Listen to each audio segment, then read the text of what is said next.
Hello guys, तो मैं आ चुका हूँ आपके लिए एक और कमाल के एनिमे के साथ। तो मुझे पता है कि यूट्यूब ने मुझे 2 बार धक्के मार कर निकाला है, लेकिन मैं इतनी आसानी से हार मानने वालों में से नहीं हूँ। खैर, हम इन बातों को साइड में रखते हैं। तो इस एनिमे का नाम है किमिनो जेन। किमिनो वो लोग होते हैं जो कि गूल और ह्यूमंस के हाइब्रिड होते हैं, और इस एनिमे का जो मेन कैरेक्टर है उसका नाम है कबाने कोसाका। तो और किसी बकवास के बिना करते हैं इस वाली वीडियो को भी स्टार्ट।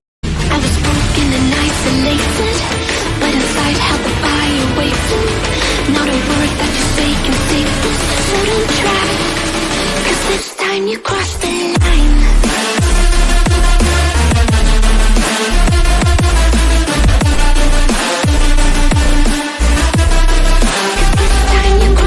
एपिसोड की स्टार्टिंग में हम देखते हैं कि कुछ बच्चे आपस में बात कर रहे होते हैं कि एक आदमी टोक्यो से आने वाला है, और वहीं पर एक बच्चा होता है जिसके यहाँ वो आने वाला होता है। और वो बच्चे उससे कहते हैं हमें तुम उससे मिलवाओ, और वो बच्चा कहता है मैं तुम्हें उससे मिलवाऊंगा, लेकिन तुम लोगों को उसे डिस्टर्ब नहीं करना है।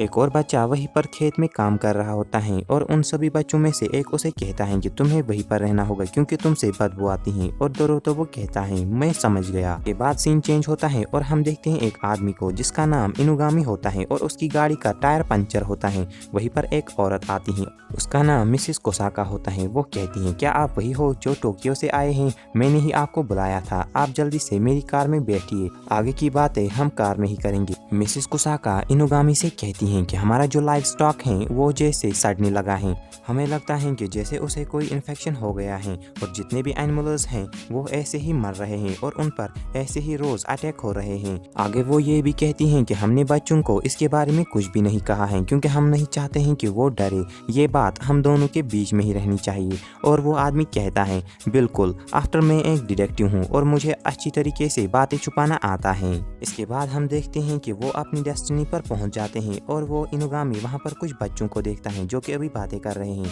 लेकिन वो बच्चे छुप जाते हैं। इनुगामी कहता है रास्ते में मैंने बहुत सारे हिरन देखे थे। मिसेस कोसाका कहती हैं यही तो हमारे विलेज की स्पेशलिटी है। आगे हम देखते हैं इनुगामी जो कि दोरोतोबो को देखता है खेतों में काम करते हुए। वो उसे आवाज देता है, लेकिन दोरोतोबो उसे कोई भी रिस्पॉन्स नहीं देता है, और ये कहता है या तो ये शाय होगा या तो ज्यादा हार्ड वर्क, ये स्कूल क्यों नहीं जाता है। इसके बाद हम देखते हैं इनुगामी एक हॉट स्प्रिंग में नहा रहा होता है, और उसके बाहर से आवाज आती है कि क्या मैं अंदर आ सकता हूँ, क्या मैं आपकी पीठ धो सकता हूँ। और वो होता है वही बच्चा जो कि हमने पहले देखा था। वो बच्चा अंदर आकर कहता है मेरा नाम है यतारो, और ये उस औरत का बेटा होता है। ये कहता है जब तक आप यहाँ पर हो मैं आपकी हर तरीके से मदद करूंगा। इसके बाद वो उसे कहता है क्या आप टोक्यो से हैं? मैं टोक्यो को बहुत ज्यादा पसंद करता हूँ, मैं चाहता हूँ कि मैं भी किसी दिन टोक्यो जाऊँ। इनुगामी आगे उसे कहता है वो लड़का जो कि खेतों में काम कर रहा है वो कौन है और उसका नाम क्या है? और वो कहता है उसका नाम दोरोतोबो है। और इनुगामी कहता है ये कैसा नाम है? तारो कहता है ये इसका निकनेम है क्योंकि वो हर वक्त ही गंदी चीजों से घिरा हुआ होता है और उसके बदन से बहुत ही अजीब बदबू आती है, इसीलिए उसे ये निकनेम मिला है। इसके बाद इनुगामी मिस कोसाका से कहता है कि आप दोतोरो को मेरे पास भेज दीजिए। इसके बाद मिस कोसाका दोतोरोबो को नए कपड़े देती हैं और कहती हैं तुम्हें कल उस गेस्ट के सामने जाना होगा और तुम अपना बेस्ट देना। आगे हम देखते हैं कि दोरोतोबो अब नहा रहा होता है, और इसके बाद वो ब्रेकफास्ट लेकर इनुगामी के पास आ जाता। दोरोतोबो वहां से जाने ही लगता है, लेकिन इनुगामी उसे रोकता है और कहता है पहले तुम मुझे अपने आप इंट्रोड्यूस करवाने दो। और इसके बाद वो एक ID कार्ड निकालता है, और वो दोरोतोबो से कहता है मैं एक डिटेक्टिव हूँ और मैं यहाँ इन्वेस्टिगेशन करने के लिए आया हूँ, और मुझे तुम हर एक वो चीज बता दो कि जो तुम्हें मालूम हो या जो तुमने देखी होगी। लेकिन दोरोतोबो उसे कहता है आप पहले ब्रेकफास्ट खत्म कीजिए, मैं उसके बाद आपको बताऊंगा। और इनुगामी कहता है तुम यहाँ पर रहकर भी मुझे बता सकते हो। दोरोतोबो कहता है मेरे सामने कोई भी खाना नहीं खाता है क्योंकि मेरे से बहुत ही ज्यादा अजीब स्मेल आती है, और कोई भी मेरे सामने कोई भी मील खाना पसंद नहीं करता है। लेकिन हम देखते हैं इनुगामी को जो कि अब तेज तेज खाना खा रहा होता है, और कहता है तुम्हें चिंता करने की कोई भी जरूरत नहीं है। दोरोतोबो कहता है तो आप उन सड़े हुए लाइफ स्टॉक के बारे में यहाँ पर इन्वेस्टिगेशन कर रहे हो। इनुगामी ये सुनकर चौंक जाता है और कहता है यहाँ की होस्टेस ने तो कहा था कि ये बात किसी भी बच्चे को मालूम नहीं है, तो फिर तुम्हें कैसे? दोरोतोबो कहता है जितनी भी वो एनिमल्स की लाशें होती हैं उन सभी को ठिकाने लगाना ही मेरा काम होता है, और जितनी भी बॉडीज मैंने ठिकाने लगाई हैं उन सभी में एक चीज तो कॉमन थी कि उन्हें किसी चीज ने पहले काटा था। दोरोतोबो आगे कहता है आपने तो ये पहले ही जान लिया होगा, लेकिन इसके अलावा भी एक बात है कि वो जितनी भी बॉडीज होती हैं वो न्यू मून के बाद ही अपीयर होती हैं। डोरोटोबो आगे कहता है कि ऐसी पॉसिबिलिटी है कि ऐसा फिर से हो सकता है जब न्यू मून 5 दिनों में फिर से अपीयर होगा। इसके बाद हम देखते हैं इनुगामी डोरोटोबो के साथ काम कर रहा होता है, यानी खेती बाड़ी का, और वो कहता है डोरोटोबो मेरी इन्वेस्टिगेशन में मदद कर रहा है, इसीलिए मैं इसका भी हाथ बटा रहा हूँ। आगे वो जितने भी बच्चे होते हैं वो ये देखकर हैरान होते हैं और वो यतारो से कहते हैं तुम्हें तो टोक्यो जाना था और ये आदमी भी टोक्यो का ही है, तुम्हें इसके साथ क्लोज रहना चाहिए था। लेकिन यहाँ पर हम देखते हैं कि वो आदमी डोतोरोबो के साथ घूम रहा होता है, जैसे हंटिंग या फिर कई और जगह। इसके बाद हम देखते हैं कि वो एक फील्ड में काम कर रहे होते हैं। इनुगामी डोरोटोबो को देखकर कहता है तुम्हारे गले में ये क्या चीज लटक रही है, और डोरोटोबो कहता है मुझे इसके बारे में पता नहीं है, लेकिन जब से मैं बच्चा था ये तब से ही मेरे पास, मुझे लगता है कि ये मेरे पेरेंट्स ने मुझे दिया होगा जब उन्होंने मुझे छोड़ दिया था। इसके बाद हम देखते हैं इनुगामी को जो कि उस स्टोन को बड़ी ही ध्यान से देखता है और कहता है ये तो एक लाइफ स्टोन है और ये बहुत ही ज्यादा कीमती होता है, और तुम्हारे पेरेंट्स जिन्होंने तुम्हें छोड़ा था और उन्होंने इतनी ज्यादा कीमती चीज तुम्हारे पास क्यों छोड़ी? इसका मतलब ये हो सकता है कि शायद तुम्हारे पेरेंट्स ने तुम्हें नहीं छोड़ा था। क्या तुम अपने पेरेंट्स से मिलना चाहते हो? क्या पता कि वो शायद जिंदा होगी। यहाँ पर डोरोटोबो कहता है वेल मैं श्योर तो नहीं हूँ, लेकिन मैं उनसे मिलना चाहता हूँ। इसके बाद वो रात आ ही जाती है जब न्यू मून अपीयर होने वाला है। डोरोटोबो अब इनुगामी का वेट कर रहा होता है, लेकिन पर यतारो आ जाता है और यतारो डोरोटोबो से कहता है मुझे टोक्यो जाना है और तुम्हारी वजह से मैं वो चांस भी खो दूंगा क्योंकि तुम इनुगामी के साथ ज्यादा रहते हो। इसके बाद वो उसे बहुत सारी बातें सुनाने लगता है कि कैसे तुम्हारे पेरेंट्स ने तुम्हें छोड़ दिया और ये तो हमारी मेहरबानी है कि हमने तुम्हें अपने साथ रहने दिया। और यहाँ पर डोरोटोबो कहता है मुझे किसी ने भी नहीं छोड़ा था। यतारो उसे कहता है तुम्हारी हिम्मत भी कैसे हुई मुझसे जबान लड़ाने की, और इसके बाद वो उससे वो लॉकेट छीन लेता है और डोरोटोबो उसे पंच मार देता है। यहाँ पर हम देखते हैं कि वो दूर जाके गिरता है और कहता है तुम्हारी हिम्मत भी कैसे हुई मुझे हाथ लगाने की, लेकिन डोरोटोबो तो कुछ और ही है। डोरोटोबो एक मॉन्स्टर में बदलने लगता है और वो कहता है वो लॉकेट मुझे वापस दो। लेकिन यहाँ पर हम देखते हैं यतारो को जो कि बीगी बिल्ली बनकर वहाँ से भाग जाता है, लेकिन वो लॉकेट वहीं पर ही रह जाता है और डोरोटोबो जल्दी से उसे अपने हाथ से पकड़ लेता है और हम देखते हैं डोरोटोबो को जो कि अपनी नॉर्मल फॉर्म में आ जाता है। इसके बाद वहाँ पर इनुगामी आ जाता है और डोरोटोबो कहता है मुझसे दूर रहना, मैं ही हूँ वो कल्प्रिट, मैं एक मॉन्स्टर हूँ। लेकिन इनुगामी उसे कहता है मुझे तुम अपनी सच्चाई दिखाने दो, और हम देखते हैं इनुगामी की एक पूंछ होती है और वो कहता है इस दुनिया में किमिनो एग्जिस्ट होते हैं जो कि ह्यूमंस और डीमंस के हाइब्रिड होते हैं।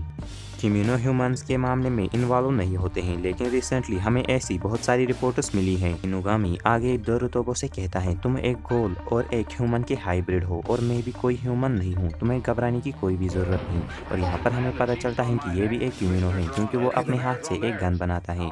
इनुगामी आगे कहता है जब तक तुम्हारे गले में ये लाइफ स्टोन है तब तक तुम एक ह्यूमन ही बने रहोगे, शायद इसलिए ही ये तुम्हारे पेरेंट्स ने तुम्हें दिया होगा। आगे वो ये भी कहता है कि तुम वो इंसान नहीं हो जिसने उन सभी एनिमल्स को मार डाला है, लेकिन तुम्हारे अलावा और कोई है जो कि उन सभी को मार रहा है। डोरोटोबो को यहाँ पर याद आता है कि यतारो जो कि अभी भी बाहर है और उसे इन सभी इंसिडेंट्स के बारे में कुछ भी मालूम नहीं है। दूसरी तरफ हम देखते हैं यतारो को जो कि भाग रहा होता है, कह रहा होता है जब मैं 5 साल का था तो मैंने डोरोटोबो को एक बार जान से मारा था, लेकिन उसके अंदर से तो कोई भी खून बाहर नहीं आया था, उसके अंदर से कुछ वाइट चीज़ बाहर आई थी।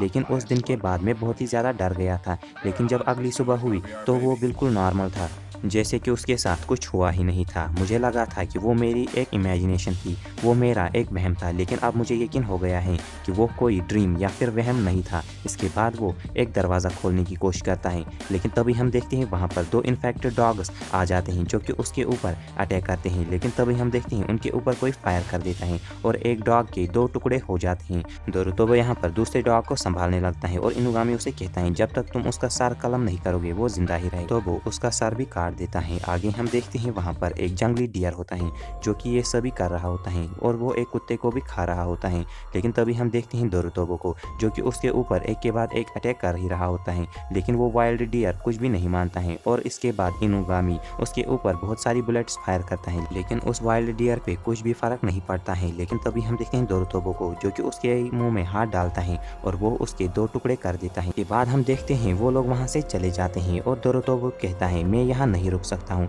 यातारो ने मेरे बारे में सब कुछ जान लिया है। अब सभी लोग यही सोचेंगे कि जितने भी एनिमल्स मर रहे थे वो मेरी वजह से मर रहे थे। यहाँ पर इनुगामी कहता है तुम सही कह रहे हो, मुझे यहाँ तुम्हें मारने के लिए ही भेजा था, और वो अपनी गन उसकी तरफ कर देता है। इसके बाद हमें फ्लैशबैक दिखाया जाता है। इनुगामी कहता है मिस कोसेगा को ये सभी बातें पहले से ही पता थी जब उन्होंने तुम्हें तुम्हारी माँ से लिया था, यानी अपनी बड़ी बहन से, और पिछले कुछ इवेंट्स की वजह से उसे यकीन हो गया कि ये सभी तुम कर रहे हो, और उसने अपना मन बना लिया था कि वो तुम्हें मार डालेगी, इसीलिए उसने मुझे हायर किया।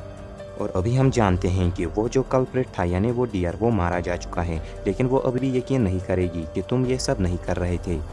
इनुगामी जो कि उसकी तरफ गन को पॉइंट कर देता है और कहता है आखिर तुम्हारा असली नाम क्या है। तो भी कहता है मेरा असली नाम कबाने है। इनुगामी कहता है अब मैं तुमसे आखिरी चीज पूछ रहा हूँ, क्या तुम अपने पेरेंट्स से मिलना चाहते हो। कबाने कहता है नहीं, प्लीज तुम मुझे मार डालो, और एक अजीब सी स्माइल लेके वो मर जाता है। इनुगामी उसे शूट कर देता है। इसके बाद हम देखते हैं इनुगामी मिस कोसाका से कहता है कि मैंने कल्प्रिट को मार डाला है और आपका बेटा सिर्फ बेहोश हो गया है, और अब मैं कनाबे की बॉडी को खुद ही ठिकाने लगाऊंगा। इसके बाद हम देखते हैं वो मोबाइल पर कह रहा होता है कि मैंने उसे दफन कर दिया है, और हम देखते हैं कनाबे को जो कि एक कार में जागता है। मैंने कहता है मुझे लगा था कि मैं शायद मर चुका था, लेकिन इनुगामी कहता है एक गूल कभी भी नहीं मर सकता है, तुम्हारे पास बहुत ही ज्यादा हीलिंग एबिलिटी है, और जहाँ पर मैंने तुम्हें मारा था वो जगह भी हील हो चुकी है। इनुगामी आगे कहता है आज से दोरुतोबो मर चुका है, और दोरुतोबो कहता है आखिर हम इस वक्त कहाँ पर हैं, और इनुगामी कहता है हम अभी टोक्यो में हैं। इसके बाद वो उसे अपने ऑफिस में ले आता है और कहता है